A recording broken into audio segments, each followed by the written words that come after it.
La rentrée politique s'est faite à huis clos, mais les critiques sur les expulsions de Roms se sont exprimées publiquement tout l'été. Après quelques ténors de la majorité comme Jean-Pierre Raffarin, autour de certains ministres de prendre leur distance. Ce matin, Bernard Kouchner.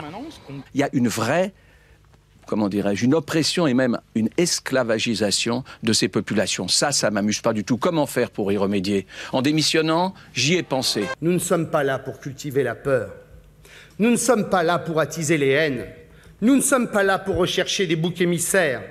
Rejeter la faute sur l'autre, c'est tellement plus facile. Je crois que le choix, il est très clair. Soit on démissionne, soit on assume. Moi, perso, il n'y a pas de mal. T'as un malaise? Moi, j'ai un peu de mal. Un peu de mal en ce moment? Moi j'ai un peu de mal, je suis militant UMP, pas militant Front National. Il y a des différences naturellement, il y en a on les a soulignés tout le temps, mais là c'est vous qui l'assumez. Non, mais je les assume simplement parce que je pense qu'il faut qu'on ait des débats qui soient des débats sereins et personne ne croirait qu'il ne puisse pas y avoir entre nous des débats sur tel ou tel sujet, ça ne serait pas crédible. Pas d'état d'âme donc de votre point de vue sur ce sujet des Roms?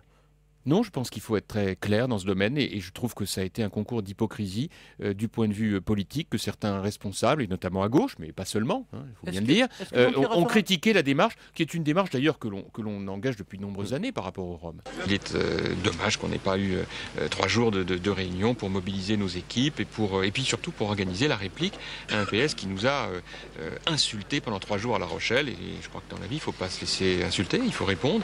Dans notre camp, plus qu'ailleurs, on n'aime pas les diviseurs, on n'aime pas les snipers, on n'aime pas ceux qui jouent contre leur camp. Les petites phrases, les états d'âme, la majorité a le devoir de s'en dispenser, mais elle a aussi le devoir de répondre calmement et fermement à ceux qui n'ont qu'une seule obsession, tirer à vue sur le président de la République.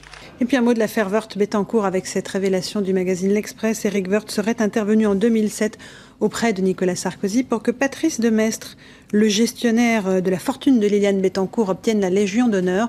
C'est ce que montrerait une lettre saisie lors d'une perquisition. Il a dit aux policiers qui l'ont interrogé sur ce sujet au mois de juillet qu'il ne se souvenait plus précisément d'avoir agi d'une manière ou d'une autre. J'ai jamais menti.